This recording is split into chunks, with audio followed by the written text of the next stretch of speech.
Before we begin, take a moment to get comfortable. Let your arms go heavy, your breath slow. And as you listen, feel free to leave a comment sharing what time it is, where you are, and what city or village you're listening from. It's love to know. And if you'd like more quiet stories like this one, don't forget to subscribe so they gently appear when you need them most. Now, let's begin. The night is heavy with stillness. You hear the low toll of a monastery bell somewhere in the distance, its sound softened by fog that curls along the cloisters. Inside the stone walls of the abbey, candles flicker against carved pillars, there, flames trembling with each draft that slips through the narrow windows. The air smells faintly of damp stone and the faint sweetness of bread baking in the kitchens. And in that mingling of silence and warmth, you notice something unusual. A monk lifting a simple loaf of bread, his hands steady, his eyes intent. He breaks the crust not to eat, but to reveal a glint of iron hidden within. It is a key wrapped carefully, pressed deep into dough, hand baked into the loaf, as though secrecy itself could rise with yeast.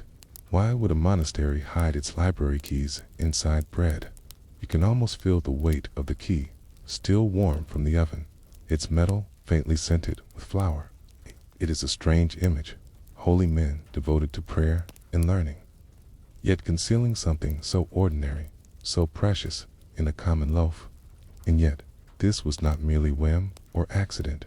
It was a reflection of life in medieval monasteries, where books were wealth, where knowledge was fragile, and where the smallest act of concealment could protect treasures more valuable than gold. Monastery library was no simple room. Imagine a vaulted chamber lined with wooden armoria, cupboards carved with care, their doors fitted with iron locks. The air inside was cool and dry, carrying the smell of parchment and ink. Rows of manuscripts rested on the shelves, psalters, homilies, chronicles, works of philosophy copied by hand under the dim glow of candlelight. Each book represented months, sometimes years, of a monk's labor. A single volume might hold the wisdom of centuries, saved from decay by the careful strokes of a quill. To lose one was unthinkable. Books were locked away for good reason. They were costly to make, scarce to acquire, and vulnerable to theft. Not all who visited a monastery were pure of heart.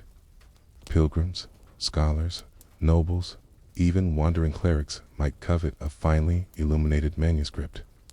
For monks who believed books were both sacred vessels and worldly treasures, protecting them meant more than simply turning a key. It meant hiding that key in ways no intruder would expect.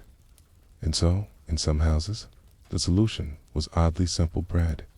The monastery kitchens were alive each day with the sound of kneading, the rhythm of loaves being shaped and slid into great ovens. Bread was everywhere. It fed the brothers, the poor at the gates, the guests who passed through.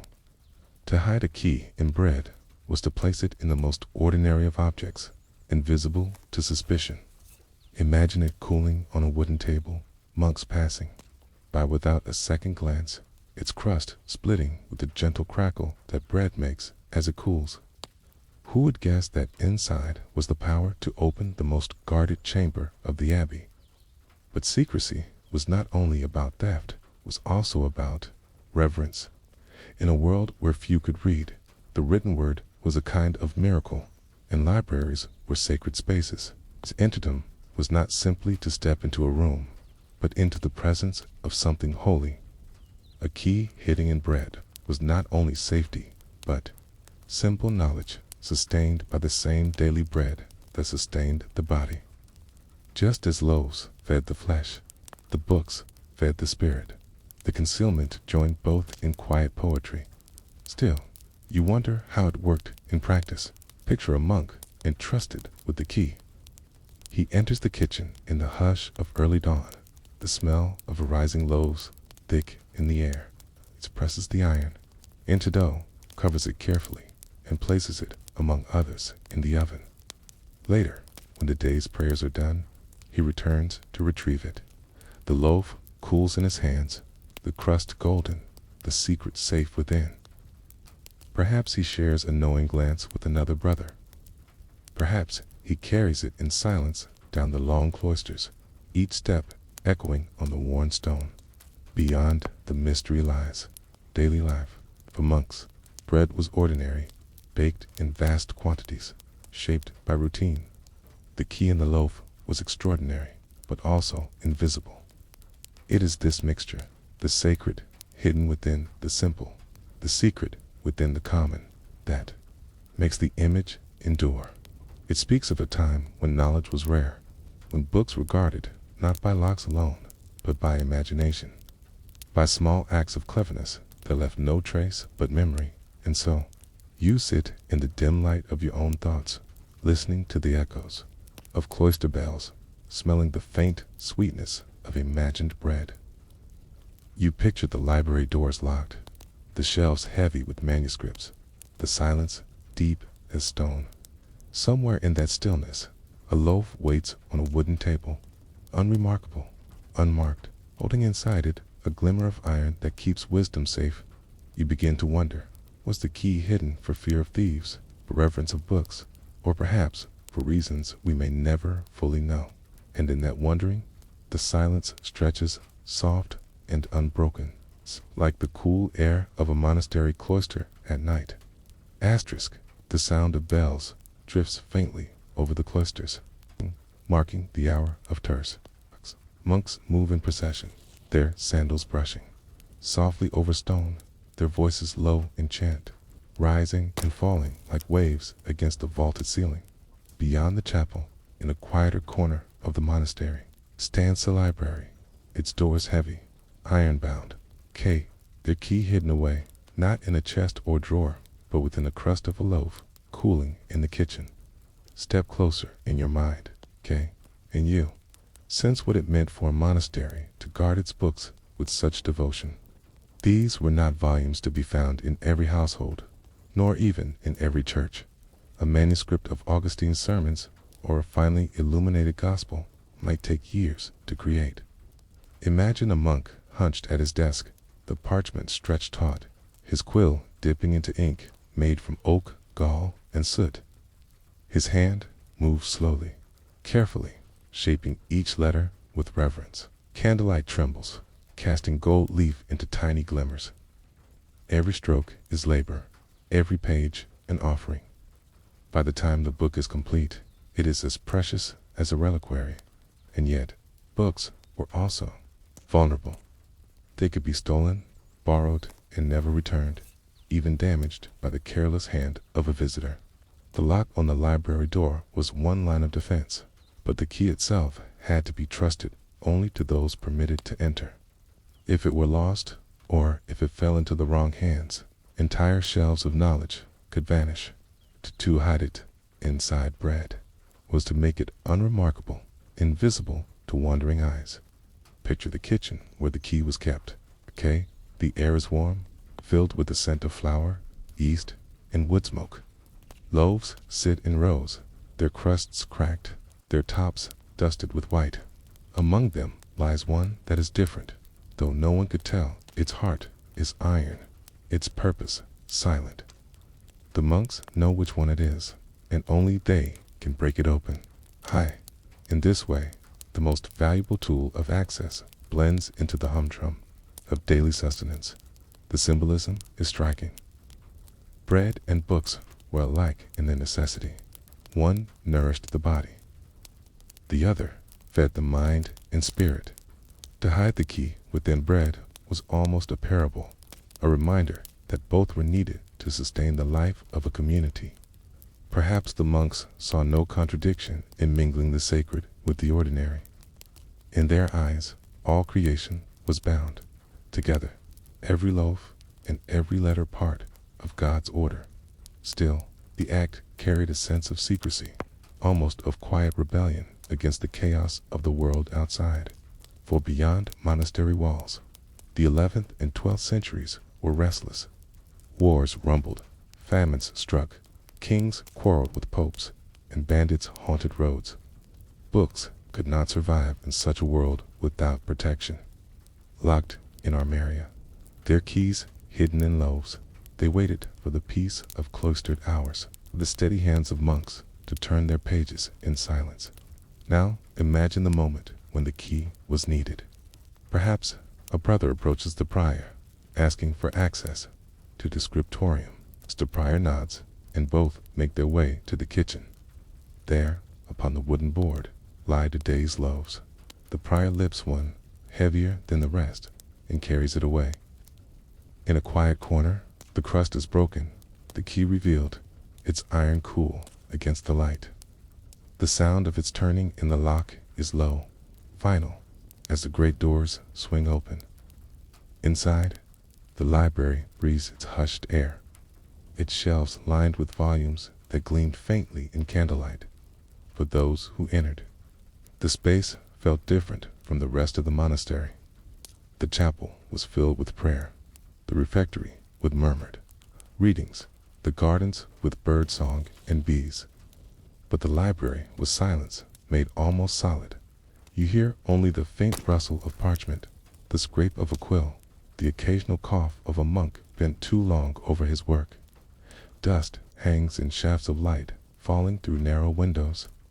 The air smells of vellum, ink, and old wood. To walk, there is to feel the presence of centuries, bound in calfskin and guarded by locks and loaves alike.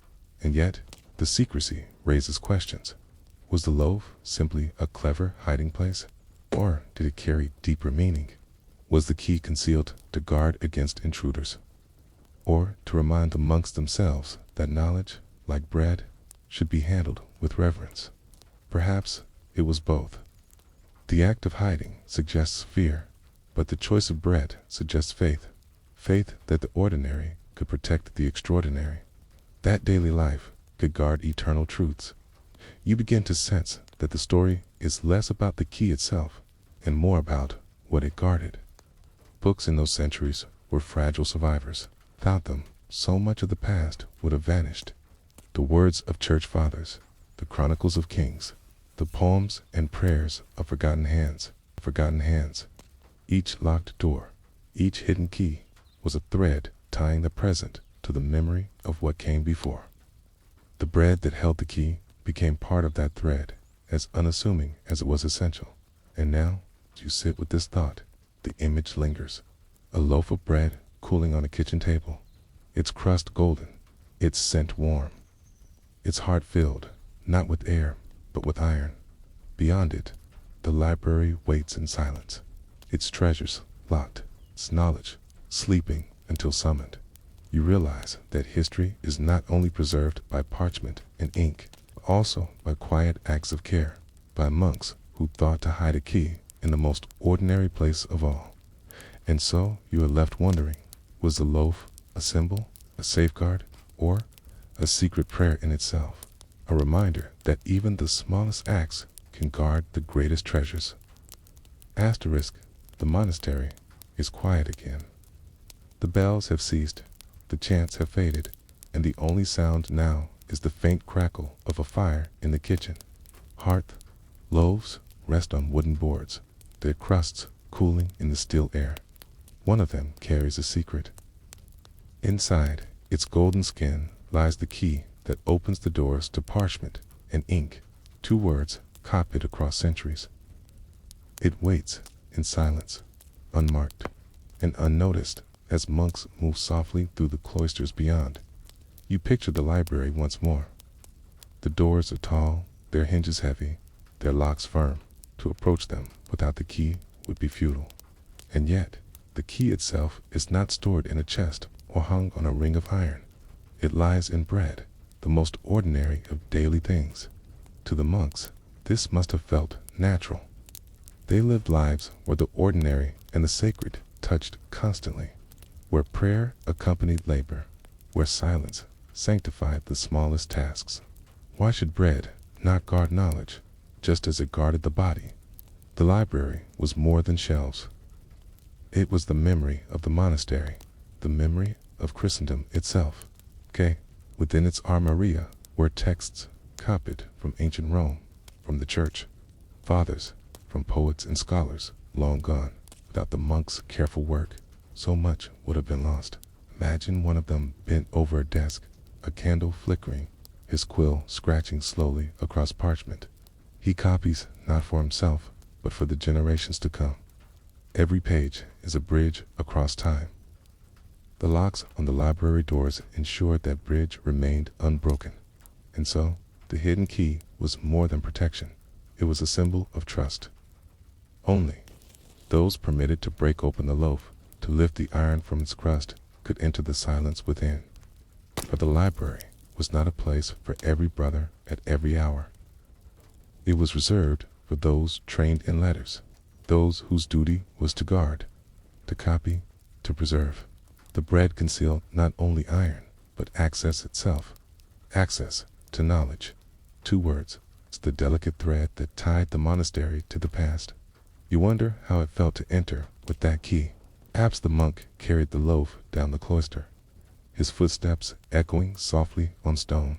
Perhaps he paused at the door, broke the crust, felt the cool touch of iron in his palm. He placed the key into the lock, the mechanism turning with a dull click. The doors opened slowly, groaning against their weight, and the library's stillness enveloped him. To hold the key was to hold the right to step into a space where centuries whispered from parchment, where silence was as sacred as prayer. Even within, the books themselves were often chained. Penny monastic libraries affixed volumes to desks with iron links, ensuring they could be read but not removed. The key to the door was only the first threshold. Beyond it, knowledge was bound, guarded, rationed. To the modern mind, it may seem restrictive, but for those monks, it was care. Each book was fragile, irreplaceable, and worth guarding with both lock and chain.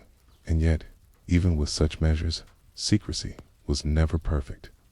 Visitors came, scholars borrowed, nobles made demands. Books traveled beyond the cloisters, carried along roads to other monasteries, other churches. Some were lost, others never returned. Perhaps this explains why a key might be hidden so carefully. To lose a volume was to lose months, even years of labor, to tear a gap in memory itself. The monks who hid their key in bread understood that the smallest precaution could guard against the largest loss. Still, the image carries a certain poetry. Bread and books, body and spirit, joined in secrecy. Both sustained the monastery.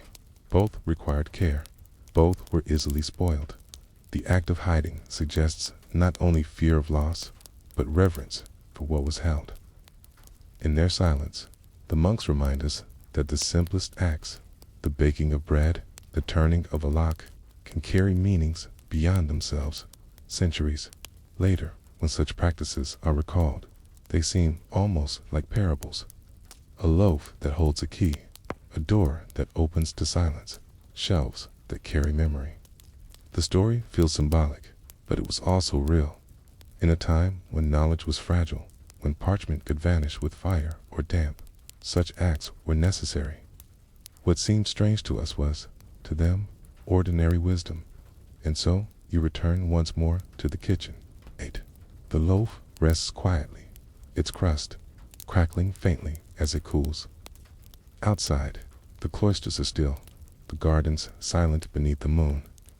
Somewhere, a monk moves softly, his sandals brushing stone. He knows which loaf carries the key. He will break it when the hour comes, and the doors will open once more. You are left with the image lingering in your mind, the warmth of bread, the cold of iron, the hush of a library waiting in silence. And with it, a question drifts softly into the night. Were the keys hidden only for safety? Or was the act itself a reminder that the sacred is always hidden in the simplest things? Asterisk, the day begins before dawn. To hear the toll of a bell, low and resonant, carrying through the cloisters, a key in the dimness, monks rise from their wooden pallets, drawing woolen habits over weary shoulders. Their sandals scrape softly on stone as they file toward the chapel. The air is cold, their breath visible in the flickering light of lanterns. Outside, the fields lie dark beneath the stars, but inside the abbey, the rhythm of prayer has already begun. This rhythm, ordered by the rule of Saint Benedict, governed every moment of life in the monastery. It was a life not only of prayer, but of labor, of silence, of study. And it was within this rhythm that books were created, copied, preserved, and locked away with such care. The hidden key, the loaf of bread that guarded it, was part of a greater pattern, the discipline that bound the monastery together, shaping how knowledge was preserved in an age when so much could be lost. Imagine the structure of a day. Monks gather from matins before dawn, chanting psalms in Latin, their voices rising like a slow tide in the darkness. After prayer comes study or work. Some tend gardens, their hands cold and damp with soil. Others care for animals, milk steaming in pails as dawn breaks. In the kitchens, ovens glow, and the scent of baking bread drifts through stone corridors. In the scriptorium, where light is better, monks settle at their desks, spreading parchment, dipping quills, beginning the day's long labor of copying texts. The scriptorium is hushed, broken only by the steady scratch of quills.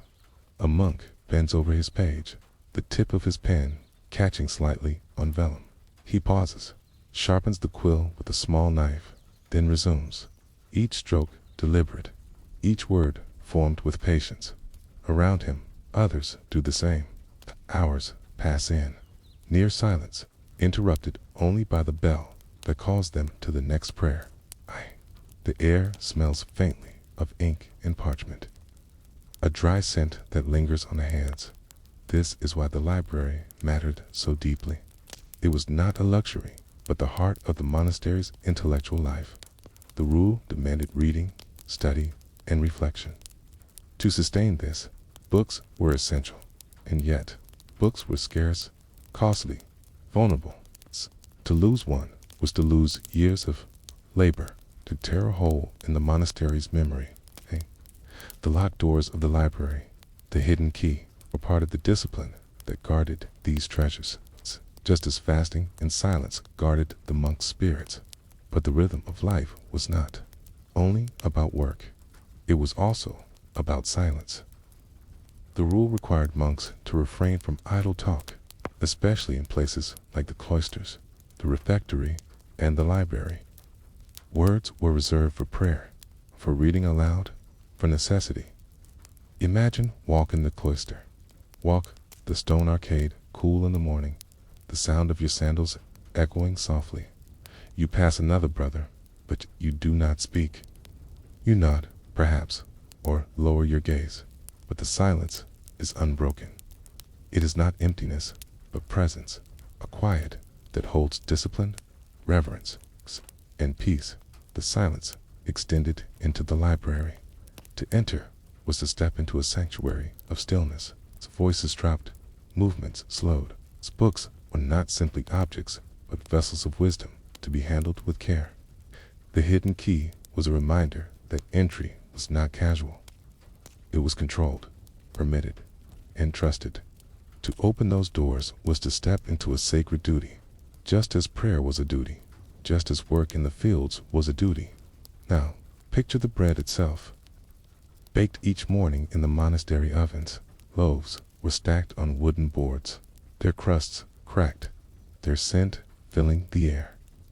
They sustained the community, feeding monks, guests, and the poor who came to the gates. To hide a key in bread was not only practical, it was deeply symbolic. Bread was life. Bread was holy. Bread was Christ in the sacrament.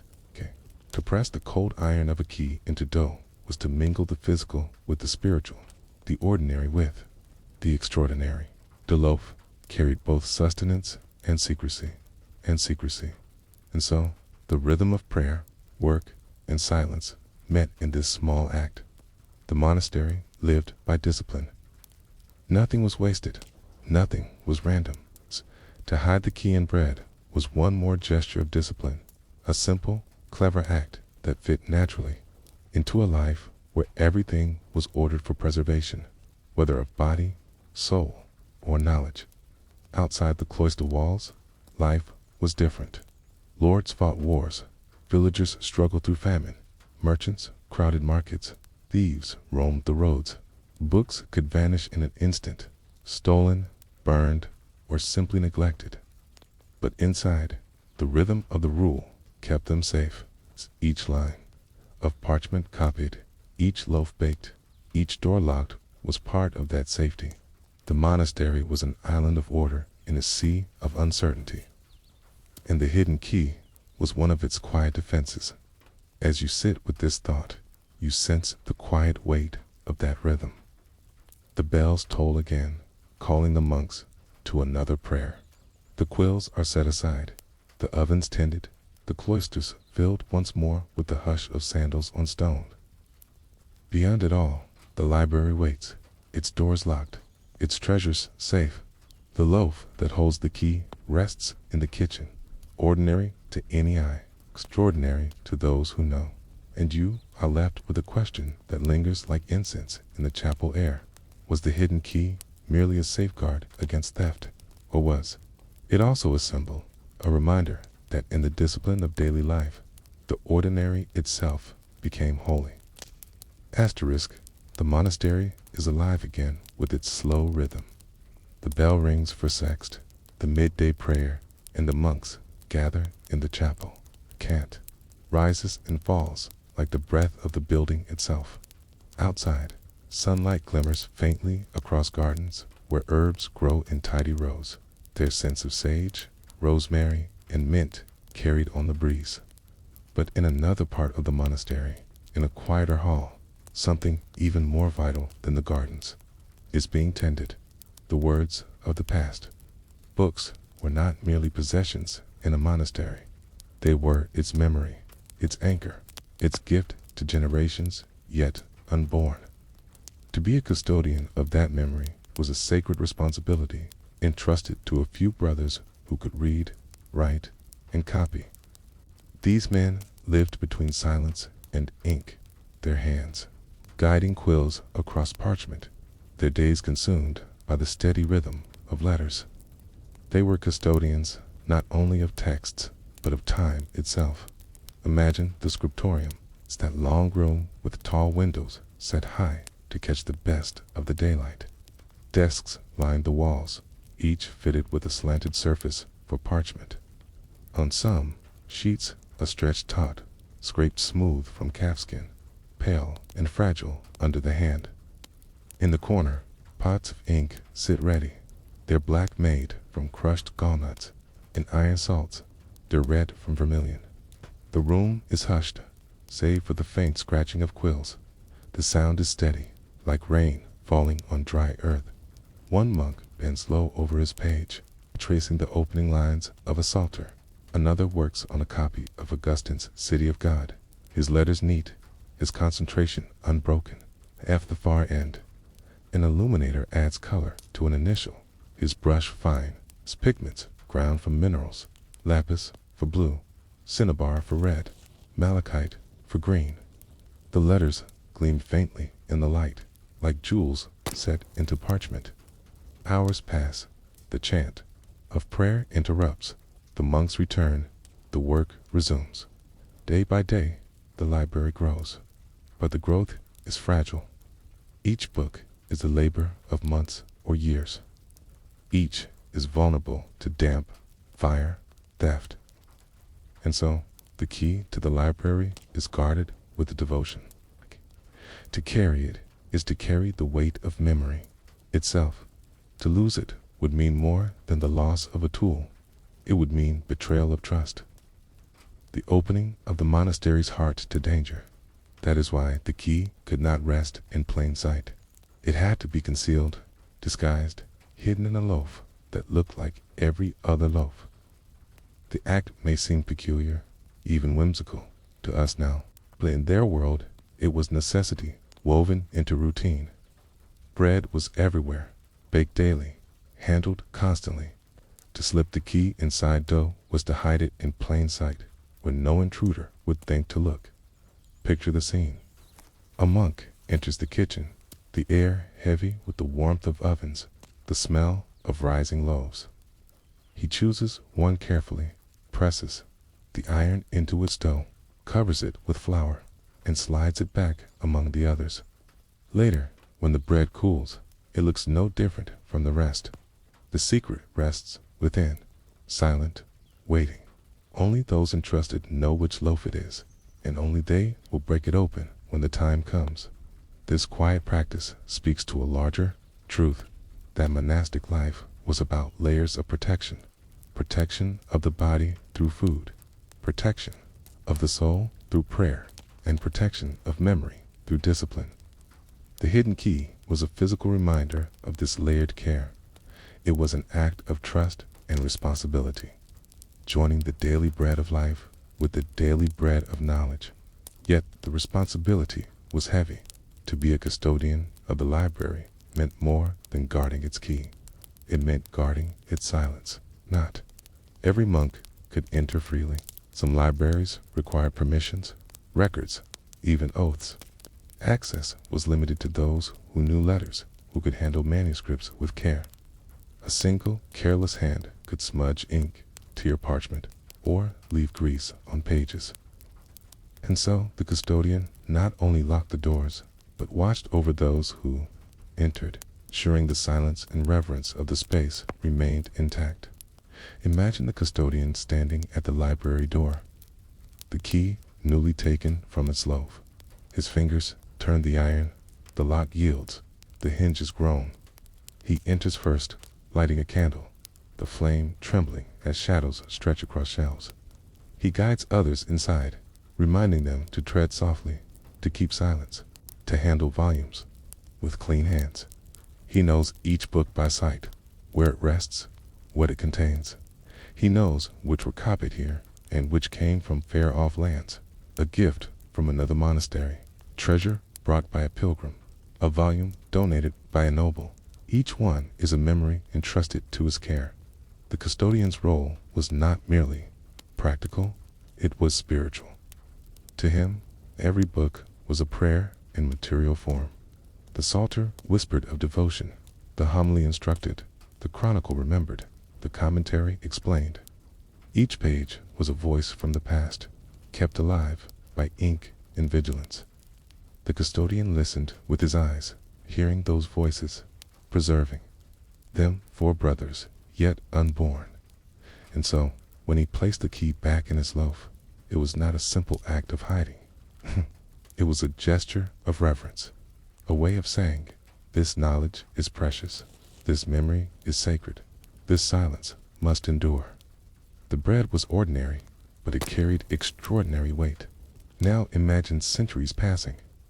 The custodian is long gone, the library shelves emptied by time, fire, or neglect.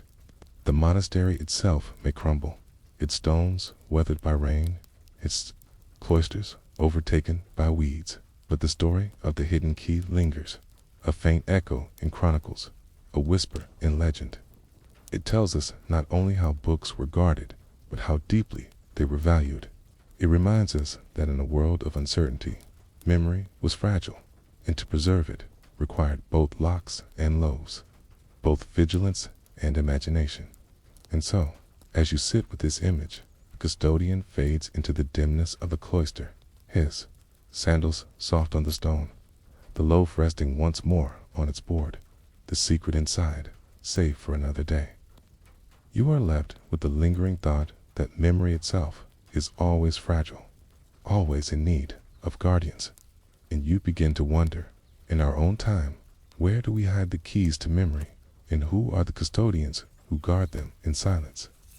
Asterisk, the afternoon sun drifts lower, spilling long shadows across the cloisters.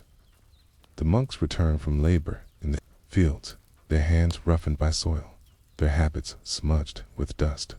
They move quietly, sandals tapping softly on stone, voices subdued. For silence was not merely custom here, it was a rule, a guard as strong as locks and chains. Within the monastery, silence itself became a kind of safeguard, surrounding the library, the scriptorium, and the knowledge they held. You walk in your mind through the cloister walk, the air cooled beneath its vaulted arches. The garden at the center glows with late light, herbs trembling gently in the breeze. Birds sing faintly, but the monks are hushed. A nod replaces speech, a gesture replaces questions. The rule of Saint Benedict had long taught that words, unless necessary, should give way to silence. It was through silence that the mind sharpened for prayer and for study. And so, the hush of the monastery became another wall of defense, protecting books as much as hearts. Imagine a visitor arriving at the gates. Perhaps a pilgrim seeking shelter, or a noble hoping to borrow a manuscript. He is received in the guest hall, fed bread and broth, given a bed. But when he asks to see the library, he is told he must wait. He must be approved. He must be guided. The monastery does not open its silence to all. The doors remain closed, the key still hidden, the hush still unbroken. In this way, silence itself becomes as much a guard as the iron lock. Asterisk inside the library, the silence deepens. The custodian of books stands watch, ensuring each brother who enters honors the quiet. A hand turns a page, but no voice rises. A candle flickers, but no sound breaks the stillness. To disturb the silence would be to disturb the sacred. Knowledge was not read hastily, not consumed in chatter. It was absorbed, slowly, reverently, like prayer. And in that stillness, the books endured. You can almost hear the sound, or rather, the absence of sound. The faintest rustle of parchment, the scratch of a quill, the soft sigh of breath as a monk leans closer to his page. The silence is not empty. It's full, heavy, resonant. It holds the presence of centuries, of voices carried across time. To break it would be to fracture this space itself, and so the silence becomes its own safeguard, binding the knowledge within as surely as the lock on the door. Think of the monks who lived their whole lives in this hush. To them, words were precious. They spoke when reading aloud in the refectory, or when chanting psalms in the chapel. But idle words were discouraged, even punished. The discipline was harsh to some, but to others it was freedom. Freedom from distraction, from gossip, from waste. In silence, they could give themselves wholly to prayer, to labor, to study. And for the books, this discipline meant survival. No careless chatter disturbed their copying. No careless hand rifled their pages. The silence preserved not only souls, but manuscripts. Now picture the key again, resting inside its loaf. It is not only iron hidden in bread. It is silence itself, concealed within the ordinary. The monks do not announce its presence, do not speak of where it lies. It is part of the hush, part of the discipline. To know of it is privilege, to use it is duty. The silence around it guards it as much as the crust does, and yet you sense something more. Silence was not only defense, it was also a way of seeing. In the hush, monks could perceive meaning others might overlook. A copied text was not just words, but a living memory. A loaf of bread was not just food, but a vessel that could hold a key. A locked door was not just security, but reverence. The silence wove these meanings together, making the ordinary shimmer with hidden significance. Centuries later, when the rules softened, when chatter returned, when books became plentiful, silence no longer guarded them in the same way. Libraries grew, doors opened, manuscripts traveled freely. Yet the silence of the medieval cloister lingers in memory. It reminds us that sometimes preservation requires not more words, but fewer. Sometimes the truest safeguard is not a stronger lock, but a deeper, hushed picture again the cloister garden as the sun sets. The monks gather for vespers, their chant low, their rhythm steady. Beyond them, the library stands locked, its treasures safe In the kitchen, the loaf with its hidden key cools on a board, indistinguishable from the rest. No one speaks of it, no one points. Silence keeps its secret, and in that silence, memory is preserved, and so you are left with a reflection that lingers gently, like the echo of bells in the night air. Perhaps the strongest guard of knowledge is not only iron or bread, but silence itself, the kind of silence that holds, protects, and endures. Asterisk, the monastery gate creaks on its hinges as the porter pushes it open. Beyond lies the road, rutted and muddy, stretching toward distant villages and towns. A traveler stands waiting, his cloak damp from rain, his boots heavy with dirt, bows his head, speaking softly in Latin, or perhaps in the rough dialect of his homeland. He seeks shelter for the night, perhaps food, perhaps more. And within the silence of the monastery, he is received, for hospitality was itself a sacred duty. Step inside with him. The porter leads him across the outer courtyard, the stones slick with rain, past gardens fragrant with herbs, and the low buildings where animals are kept. The monastery is not grand in every corner. Much of it is plain, practical, built for endurance.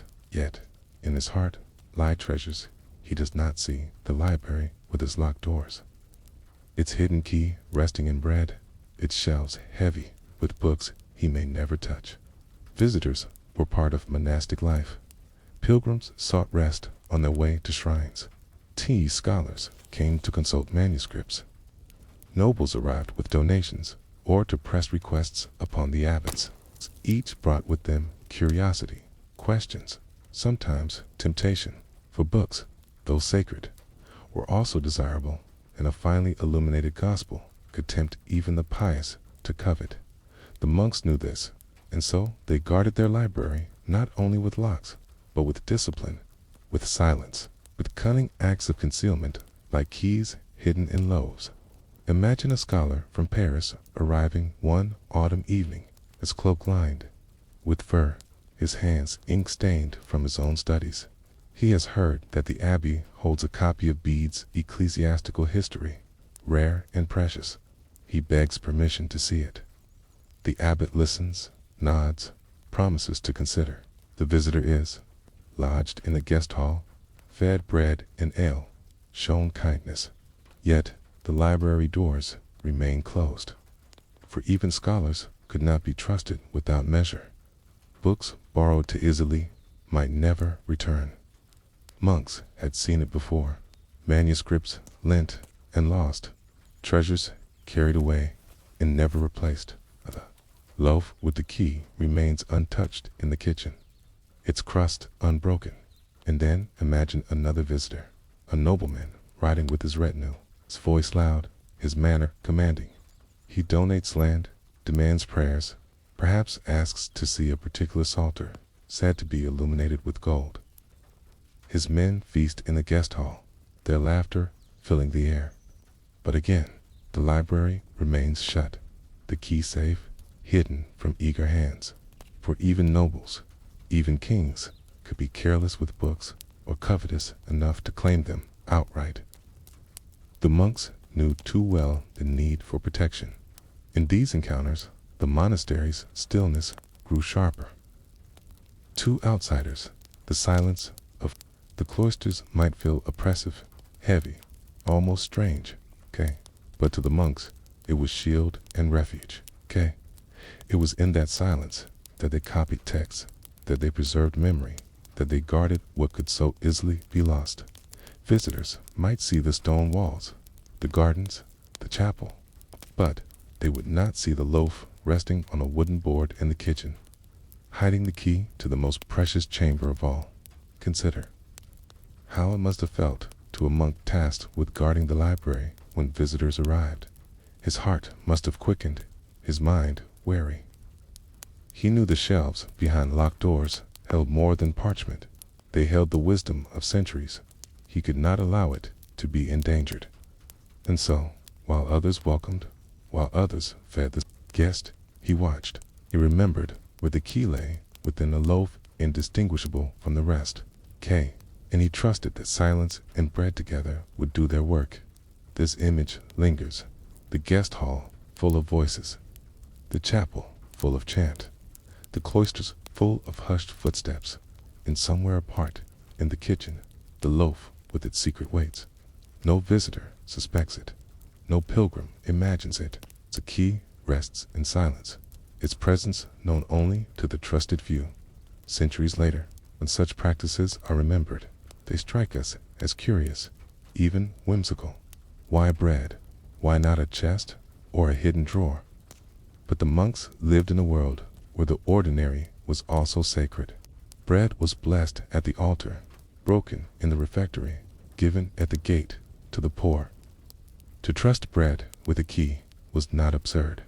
It was fitting, was a reminder that God could be found in the simplest things. That protection could come not only from iron, but from daily life itself. And so, when visitors came, when curiosity knocked at the gates, the library remained safe. Its doors stayed closed, its silence unbroken, its key hidden in plain sight. The pilgrims and nobles might carry away blessings, food, or stories, but the books remained, locked behind stone and wood, preserved for those who understood their wait. Now you sit with this thought, hearing in your mind the soft murmur of visitors in the guest hall, the chants rising from the chapel, the silence heavy in the cloisters.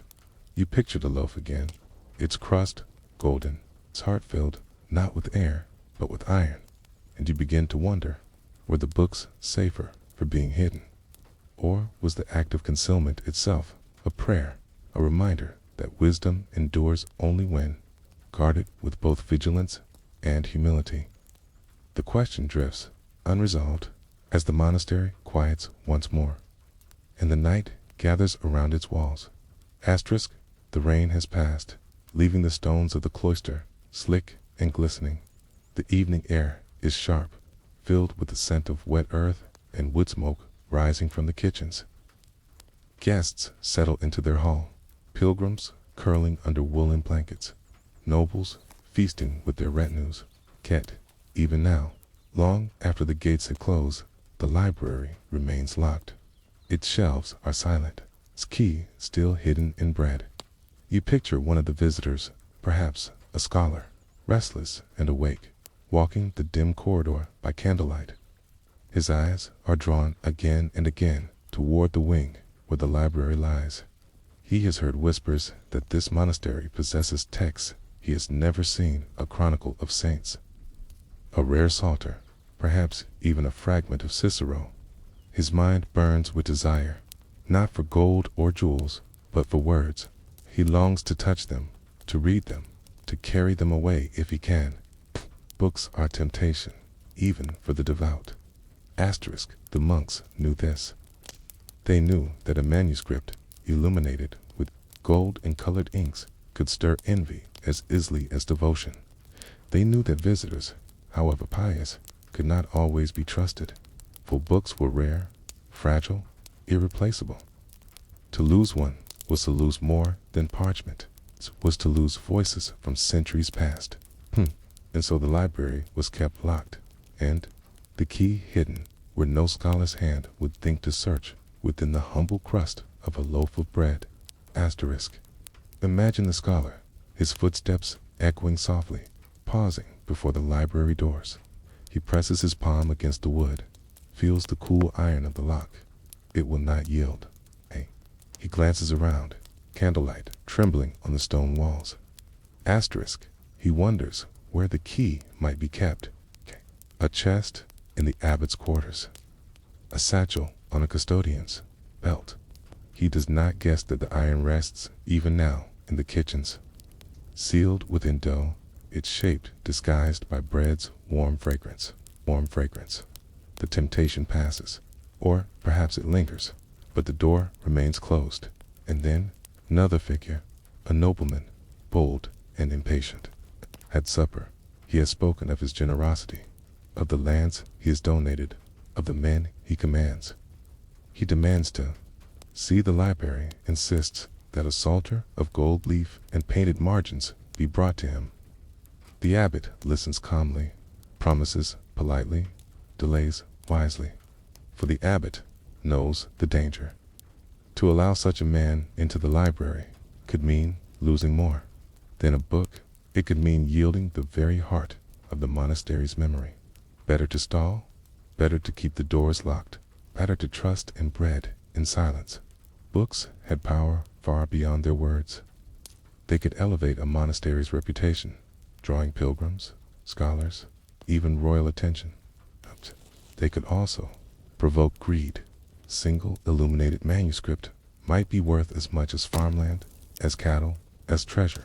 To protect such wealth, the monks turned to secrecy.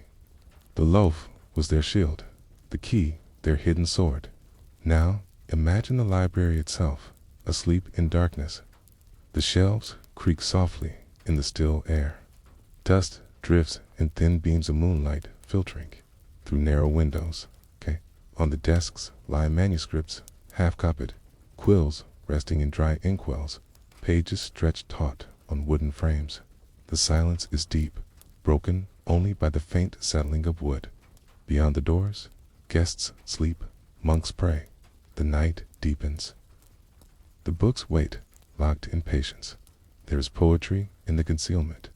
Bread is ordinary, daily, humble, yet it becomes guardian of extraordinary treasure.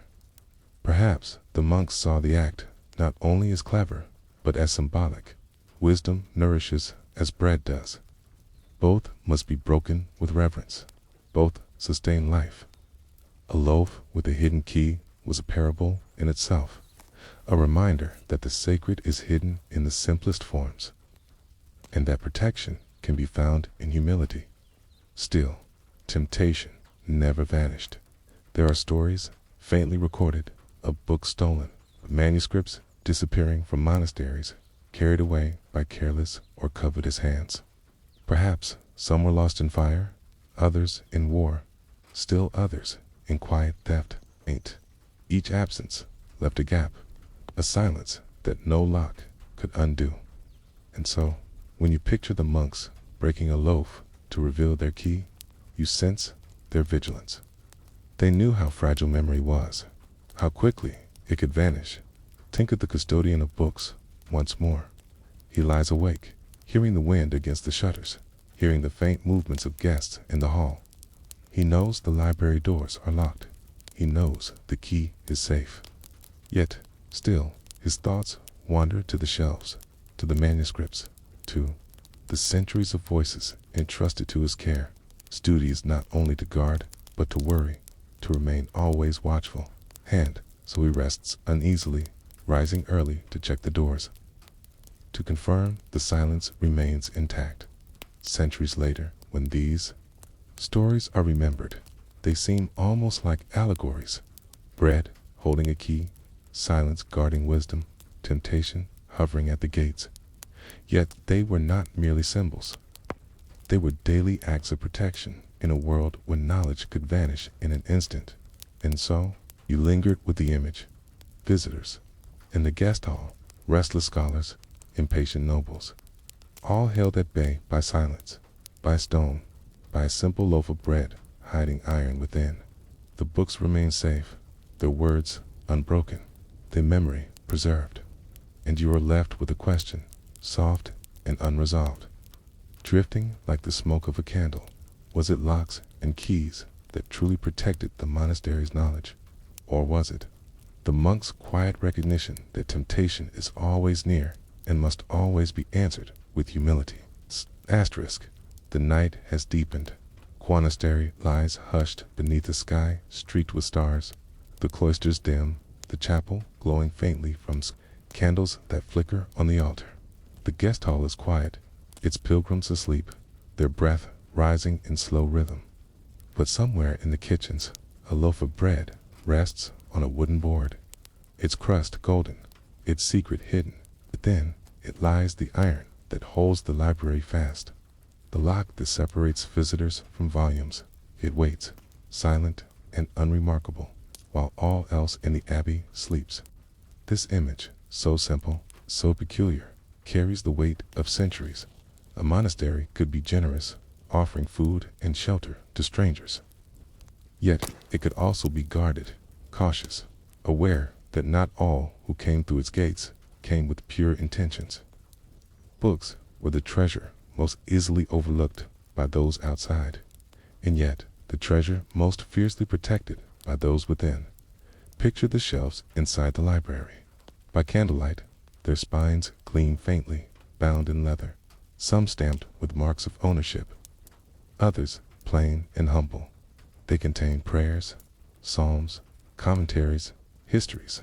Some are richly decorated with initials painted in lapis and gold.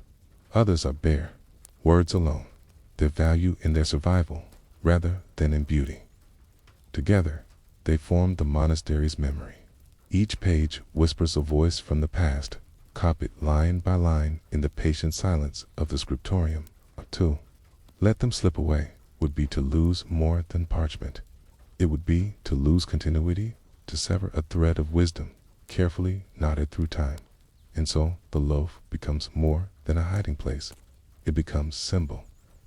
For bread was sustenance. Bread was holy.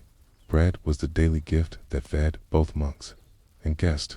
Press the key within it was to place knowledge in the heart of the most ordinary miracle. Just as bread must be broken to nourish, so must the loaf be broken to reveal the key, to open the door to words that nourish the soul. Perhaps the monks themselves saw this connection, or perhaps they simply acted from prudence, and the poetry came after. Visitors never knew. They saw bread on tables, bread given to the poor, bread broken at the altar. They did not know that one loaf in the kitchen was guardian of iron, the silent keeper of the library doors. Even the most learned scholar, even the most demanding noble, would not suspect it. The monks trusted in this invisibility, in the power of hiding the extraordinary within the ordinary. But secrecy always carries questions. What if the loaf were misplaced? What if a hungry brother broke it without knowing? What if a visitor, lingering in the kitchens, reached for it? Perhaps the monks had signs, small and discreet, to mark the loaf. Perhaps they trusted memory, discipline, routine. For monastic life was ordered with precision. Prayers at fixed hours, tasks divided carefully, silence kept with devotion. In such order, even a hidden key could be safe, its place unforgotten. Now imagine the moment when it is used. Dawn has barely touched the horizon. The custodian of the library enters the kitchen, lifts the loaf, feels its weight. He carries it to a quiet corner, breaks the crust with steady hands, reveals the iron within. The key is cool, solid, ordinary in shape, extraordinary in what it opens. He carries it down the cloisters, each step echoing softly, places it into the lock and turns. The door yields. The silence of the library deepens around him, heavy and still. He lights a candle, sets it on a desk, and the day's work begins anew. Such rituals may seem small, but they carried the weight of memory. Each unlocking was an act of faith, each closing an act of trust. Cause de garde, knowledge, was not dramatic, not heroic, but steady, patient, repetitive. Locks turned, quills scratched, loaves cooled, prayers rose. And through such quiet acts, centuries of thought survived. You can almost feel the stillness of it, the hush of the cloisters at dawn, the smell of cooling bread, the click of a lock, the rustle of parchment. These sounds and silences, woven together, were the true guardians of books. The loaf with the hidden key was simply one piece of a larger whole, a life devoted to keeping memory alive in a world where so much could vanish overnight. And perhaps that is why the story lingers. It is not only about secrecy, but about the strange ways memory is preserved. Sometimes it is kept by locks and keys, sometimes by silence, sometimes by the discipline of men who rose before dawn and copied words they might not even fully understand, trusting that someone, someday, would read them. Now the night is deeper still. The monastery sleeps. The visitors rest. The monks dream of chants and psalms. And in the kitchen, the loaf that hid the key is gone, its crust broken, its secret used. Another will be made tomorrow, another key hidden, another day's silence preserved. The rhythm continues, like the toll of bells through endless seasons, and you are left with a thought, soft and unfinished. Perhaps the greatest secrets of the past are not hidden in grand chests or guarded by soldiers, but in simple loaves of bread, in shadows, in silence, in places so ordinary we scarcely think to look. The year is colder than most, and the wind carries the smell of wood smoke across the valley. Inside the monastery, the fires in the great hearths burn low, their embers glowing faintly in the gloom. A monk stirs the coals with an iron rod, his face lit in fleeting orange. Around him, silence hangs heavy, broken only by the crackle of burning wood. But beneath this quiet warmth lies a constant fear that fire, the same element that comforts, could at any moment destroy the most precious treasures of the abbey. Books were more fragile than stone walls, more delicate than bells cast in bronze. A single spark could reduce years of labor to ash. Parchment, once the skin of animals, was flammable, its pages catching flame with terrifying ease. Ink could vanish in heat, illuminations crumble to dust. To guard against fire was to guard against forgetting. And so the library, locked behind iron doors, protected not only from theft, but from carelessness. The hidden key in bread was not just precaution against men, but against chance itself. Imagine the scriptorium on a winter's day. Candles burn low on each desk, their flames quivering in the drafts that sneak through cracks in the shutters. Quills scratch steadily, their rhythm soft as rainfall, but each flame is danger. Get careless. Sleeve, a spilled taper, and centuries of memory could vanish in minutes. Knew this. They spoke of fires that had consumed other abbeys, destroying libraries, silencing voices forever.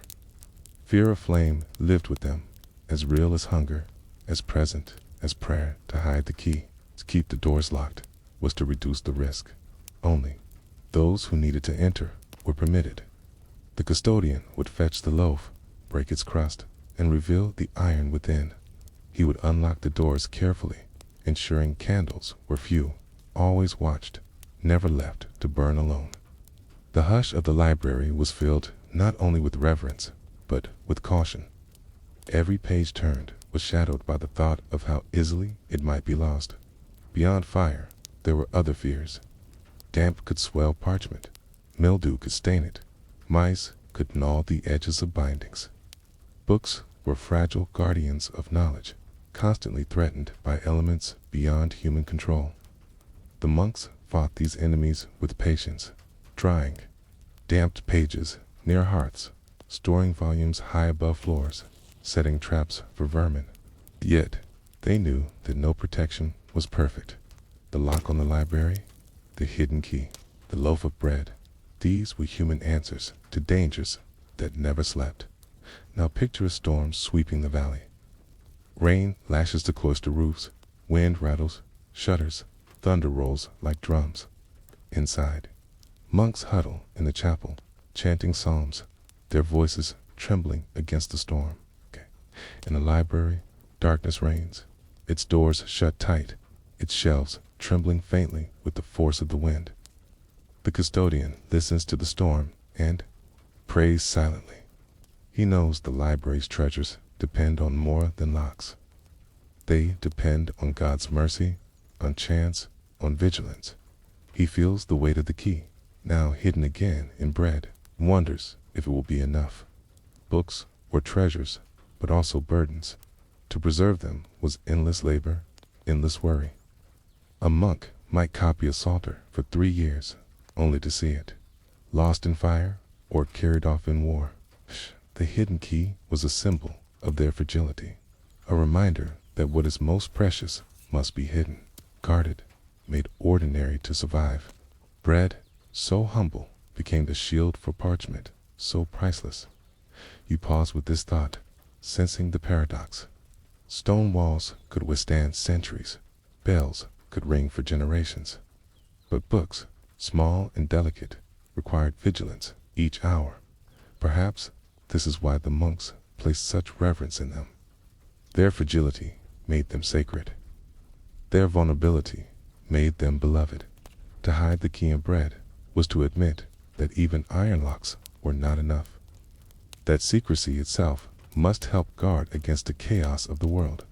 Centuries later, we see illuminated manuscripts behind glass in museums, their colors bright, their pages whole. It is easy to forget how close they always were to loss.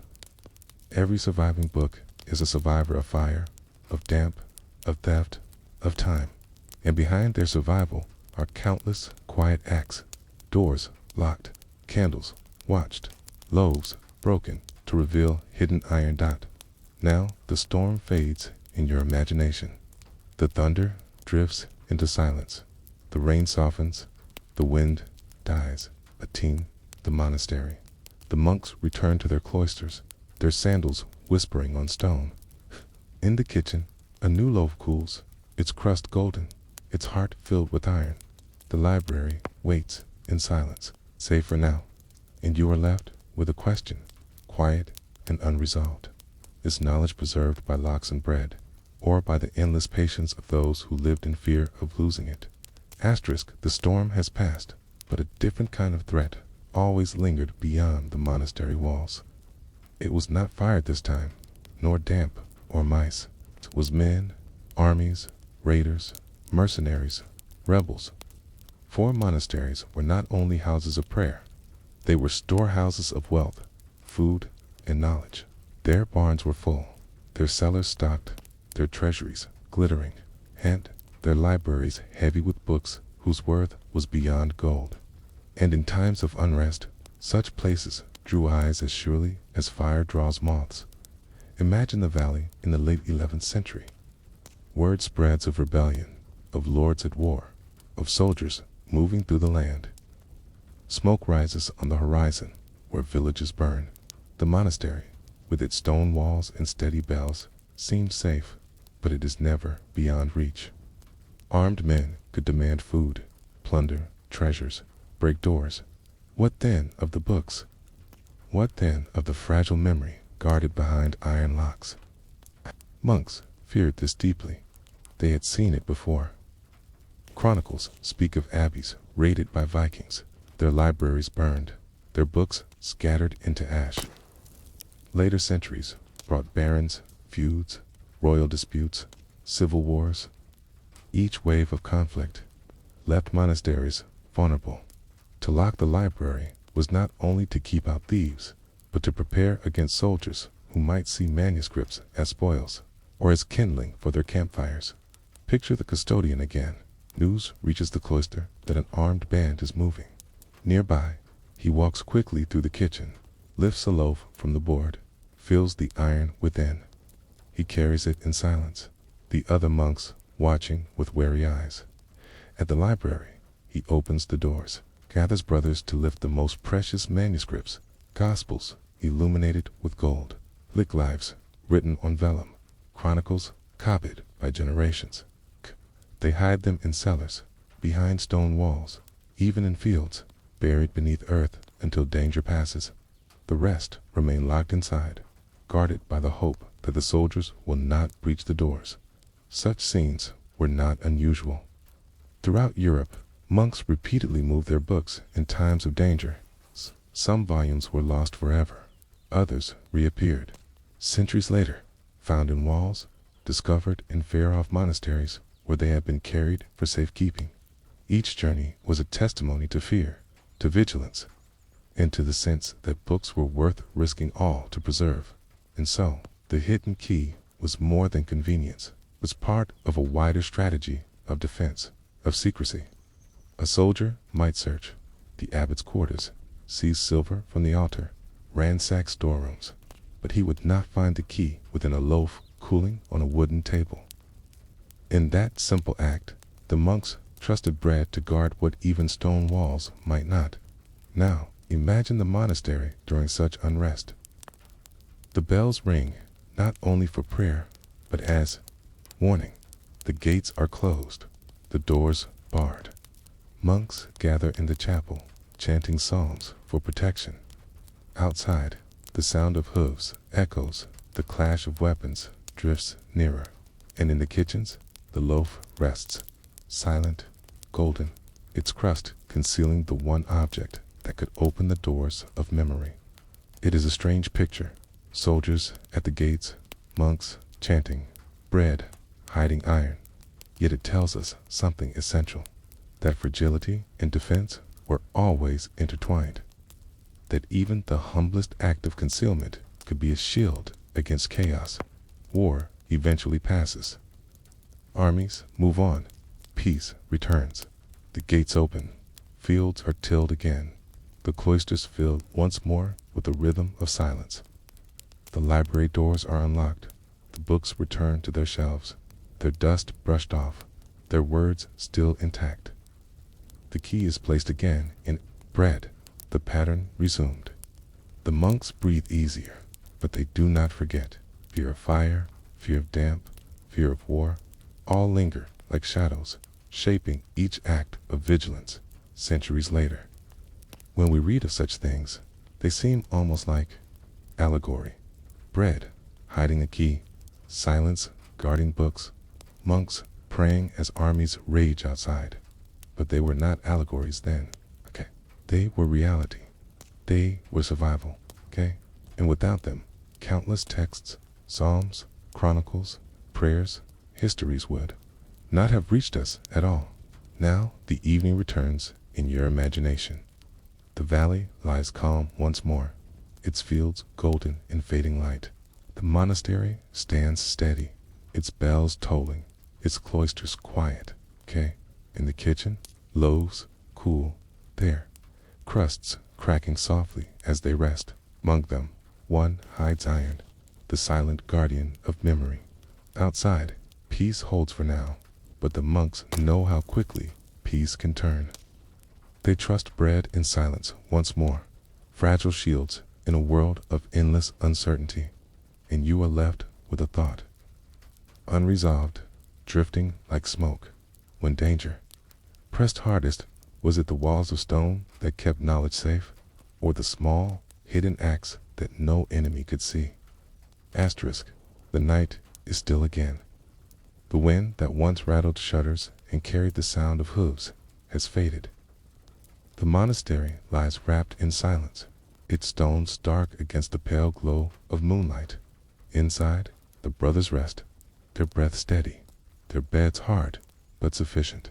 Yet, in the library, behind locked doors, the silence feels heavier, as though it holds the weight of centuries. For even as the monks slept, they knew that what they preserved could vanish in an instant, undone by fire, by damp, by war. And they knew to that not everything could ever be saved. Imagine opening the library doors after danger has passed. The custodian turns the key, the hinges groan, and the air inside feels stale, touched with dust. Some volumes remain untouched, their bindings intact, their words waiting. Others show faint marks, pages warped by damp, corners nibbled by mice, bindings cracked. Handsome shelves, once filled, stand bare. The books carried away for safekeeping, or lost, or never returned. The library is whole, and yet not whole.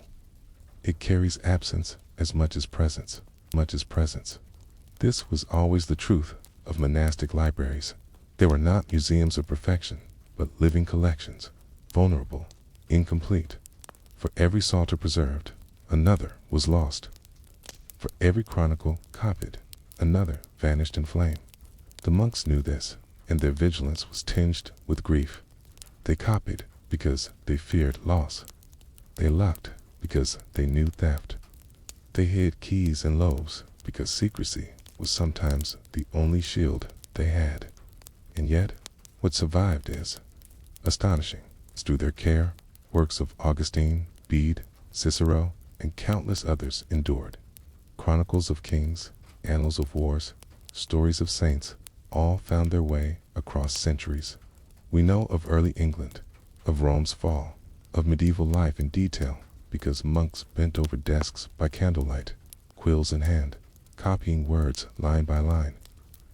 Their vigilance carried memory across storms of fire and waves of war. But what was lost? That silence homes more deeply. For every book we have, there are countless we do not. Whole chronicles disappeared. Poems were silenced. Commentaries vanished without trace. Some were burned in raids, others eaten by damp, still others never copied again. The silence of those losses lingers, haunting the shelves that remain. Picture a monk realizing this. He walks the library, his fingers brushing spines, his heart heavy with memory. He recalls a book once kept here, a gospel bound in gold, a chronicle of kings, a psalter painted with saints. It is gone now, carried away or consumed in flame. He cannot restore it.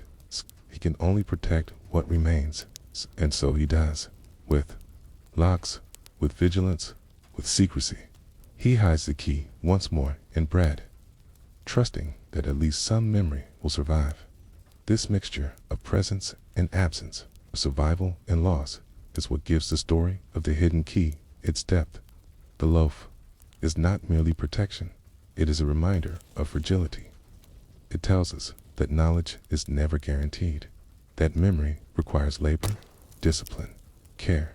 It tells us, too, that what we know today is only part of what once was, that silence stretches around every word we still hold.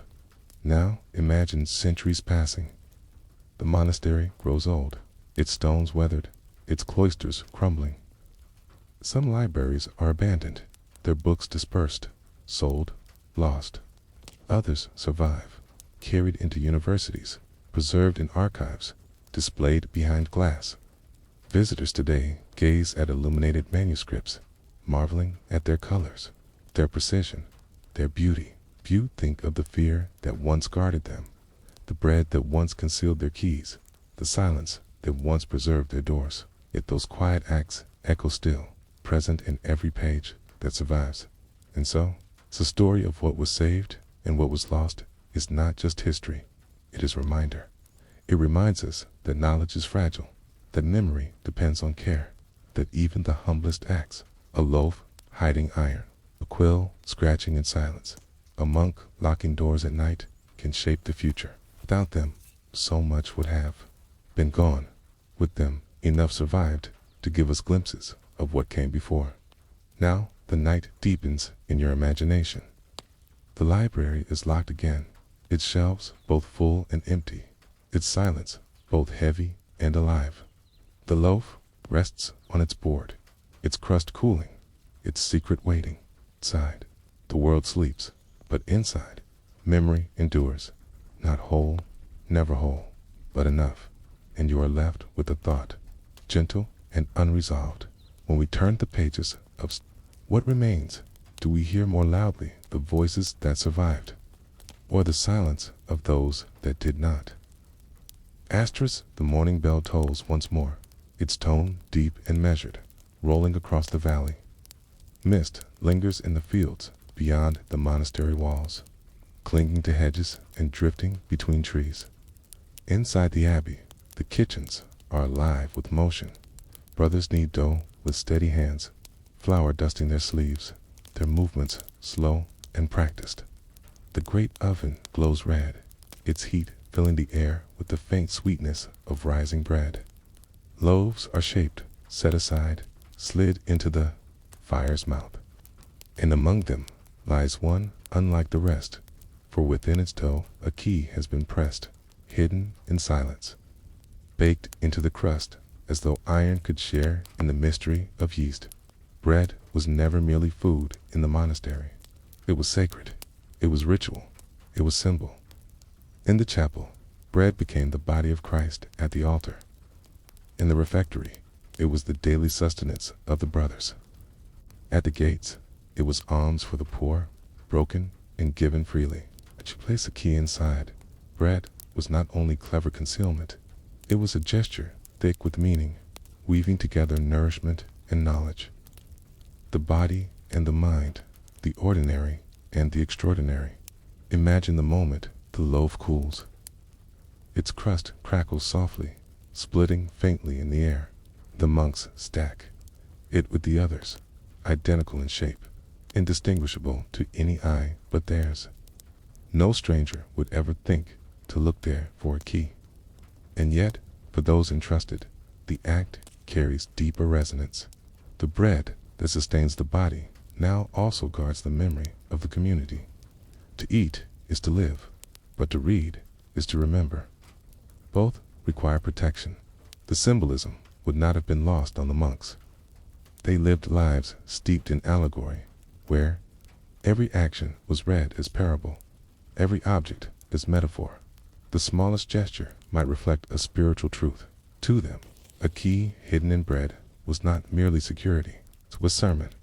Just as bread carried within it the mystery of the divine, so too did it carry the power to unlock wisdom. To open the doors of memory, picture the custodian breaking the loaf in silence. His hands split the crust, crumbs scattering on the table. Within, the iron glints, faintly, unexpected, strange. He lifts it carefully, wipes it clean, and carries it down the cloister.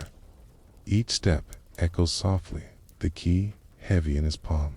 He pauses at the door, places the iron into the lock, turns it.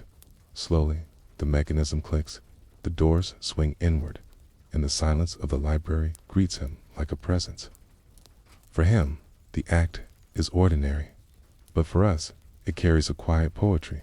Bread giving birth to iron. Iron opening the way to parchment. Parchment preserving voices long gone. This intertwining of bread and memory reflects the monastic worldview. They believed the spiritual and the material were not separate, but interwoven. Work and prayer, labor and study, food and scripture, all were part of one pattern, one rhythm of life. The loaf with the hidden key embodied this rhythm. It was daily sustenance and secret guardian at once. Now imagine the poor at the monastery gates. They wait in the chill of morning, their hands rough, their stomachs empty. The almoner arrives with baskets of bread, breaking loaves, giving freely. The poor receive them gratefully, eating quickly, the warmth filling their bodies. Among these loaves is not the one that hides the key, that one remains safe within. But the sight reminds you how bread flowed outward from the monastery, just as knowledge flowed inward, copied, preserved, locked away. Bread was gift to the body, books were gift to the mind.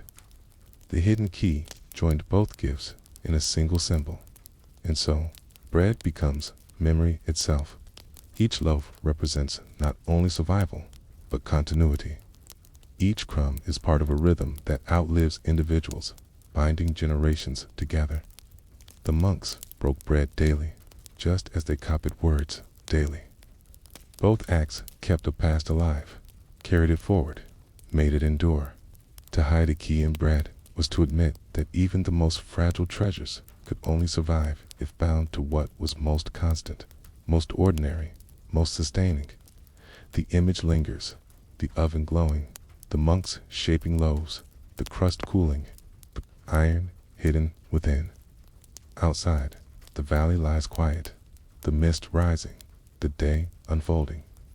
Inside, the rhythm continues, bread baked, prayers sung, books copied, doors locked, and in all of it, memory is preserved not only in parchment, but in ritual, in discipline, in the smallest acts of care. And you are left with a question that drifts softly into the quiet. Was the loaf with the hidden key only protection?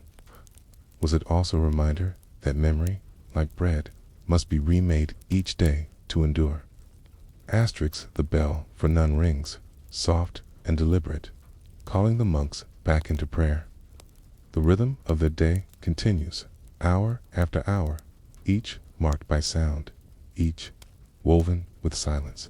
After prayer, they returned to their tasks, some to fields, some to gardens, some to the scriptorium.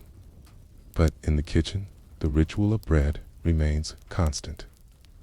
Loaves are kneaded, shaped, slid into the oven.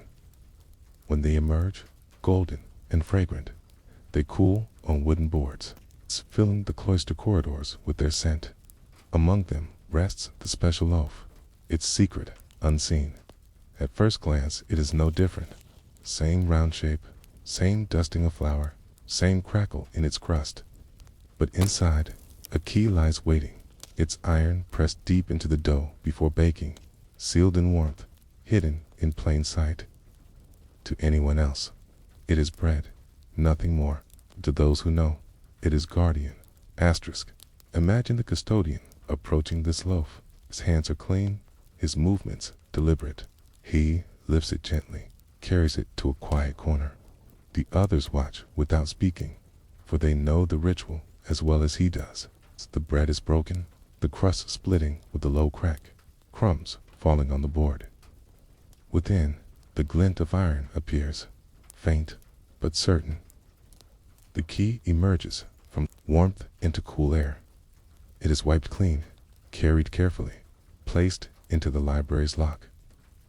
The door yields, and the silence within greets them once more. This act was repeated countless times. Day after day, year after year. It was ordinary, yet it was sacred. To break the loaf was to unlock not only doors, but memory itself. It was a ritual of preservation, binding the daily need for bread with the eternal need for wisdom. The monks may not have spoken of it often, but they lived it. Each time the loaf was broken, each time the key was drawn forth, the gesture became part of the monastery's rhythm. Prayer, labor, silence, bread, books, memory. Think of the symbolism. Bread was broken daily at the altar, transformed in their faith into the body of Christ. Bread was broken daily at the table, shared among brothers and guests. Bread was broken at the gates, given as alms to the poor. And here, bread was broken to reveal a key to open the way to scripture, to history, to knowledge preserved in silence. The act echoed through all corners of their life, binding the physical and the spiritual, the ordinary and the eternal. Perhaps the brothers even felt a quiet reverence when they watched it.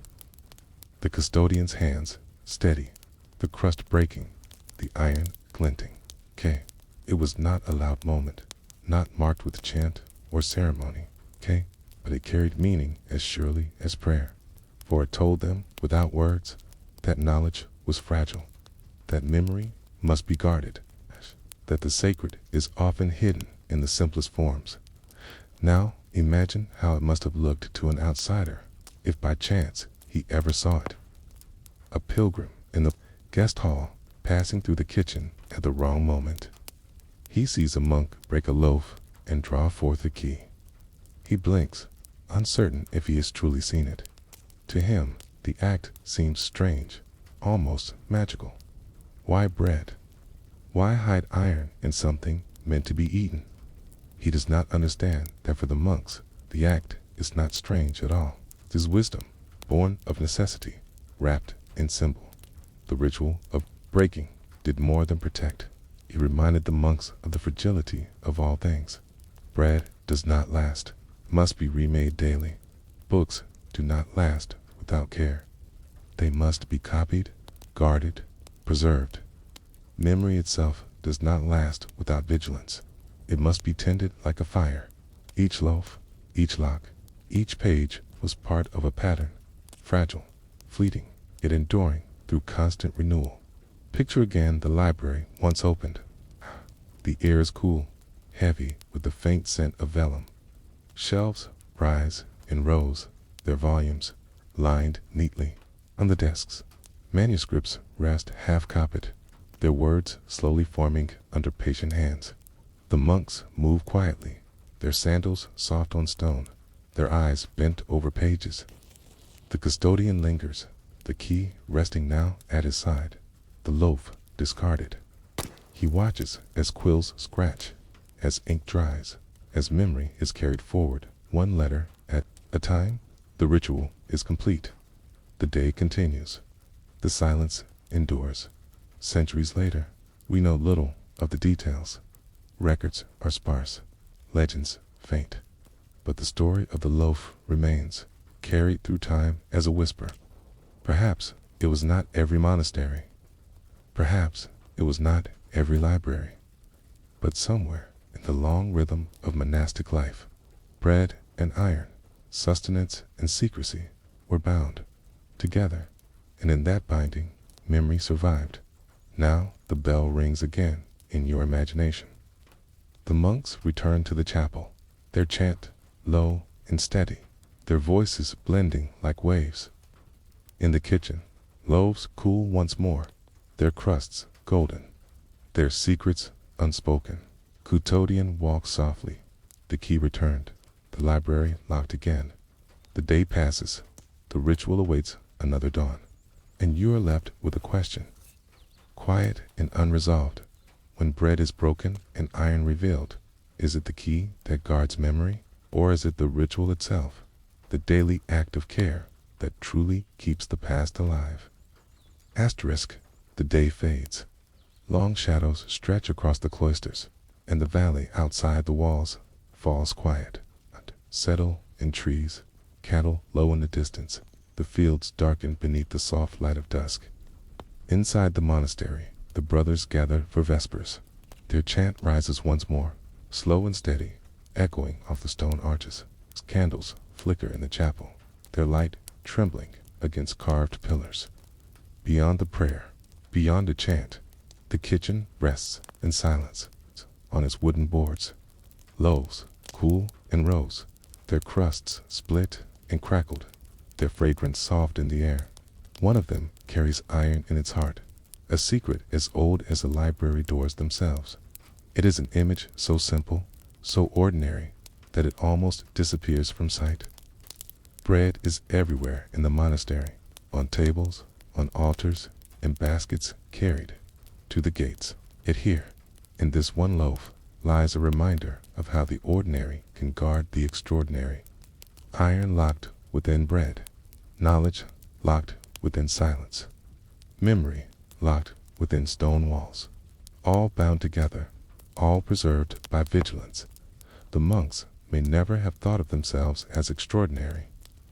They rose before dawn, prayed, worked, copied, ate, prayed again, slept. Their days blurred into one another, marked by bells, by chants, by tasks repeated endlessly. Yet in this repetition lay endurance. The breaking of bread, the copying of texts, the turning of locks, small acts, ordinary in themselves, but together they carried knowledge across centuries. Imagine the custodian again, now an older man, his hands aligned, his back bent, his steps slower. Yet each day he lifts the loaf, breaks its crust, reveals the iron within. Each day he turns the lock, opens the doors, checks the shelves, ensures the silence holds. He has done this for decades, and in his memory, countless loaves have cracked. Countless times the key has turned. The books remain. The ritual endures. And what of the books? They too are ordinary in form. Parchment pages, inked letters, bindings of leather or wood. Yet within them, the voices of centuries wait. A psalmist sings, a historian records, a saint prays, a philosopher argues. Their voices endure not because they are loud, but because monks guarded them with ordinary acts. Bread baked, keys hidden, doors locked, quills sharpened. Nothing dramatic, nothing sudden, only patience repeated endlessly until the extraordinary became ordinary too. This is the paradox that lingers. We expect memory to survive in monuments, in battles, in great events. But so much of what endures comes instead from small acts, quiet acts, acts almost invisible. A loaf of bread cooling in a kitchen, a monk dipping his quill in ink, a key turning softly in a lock. Without these, so much would have vanished. With them, enough survived to carry voices across centuries. Now, imagine the monastery centuries later. Its stones weathered, its walls cracked, its gardens overgrown. The library doors may stand broken, the shelves empty, the loaves long crumbled to dust. Yet, some of its books have survived, carried elsewhere, preserved in archives, displayed behind glass. Visitors today peer at them, marveling at their bright colors, their careful script. Few imagine the loaves that once guarded their doors, the silence that once preserved their pages. Yet those forgotten acts live within every word that still endures. And so, the loaf becomes symbol beyond itself. It tells us that preservation is not always grand, but often hidden in the simplest places. It tells us that memory is not only in monuments, but in bread, in silence, in patience. It tells us that the endurance of the past depends not on strength alone, but on humility. The humility to guard, to repeat, to trust in ordinary things. You can almost see the monastery at twilight, the monks in the chapel, their chant rising and falling, the custodian walking slowly, the key in his hand, the door closing with a low groan, the kitchen cooling, the loaves resting, the air filled with their fragrance, the valley darkening, the stars emerging one by one. All of it simple, all of it ordinary, and yet within that ordinariness, memory endures, and you are left with a final reflection, soft and unresolved. Perhaps history is not kept alive by kings or battles, but by loaves cooling in kitchens, by hands breaking bread, by keys hidden in silence, by the ordinary acts that guard the extraordinary without ever announcing themselves to themselves.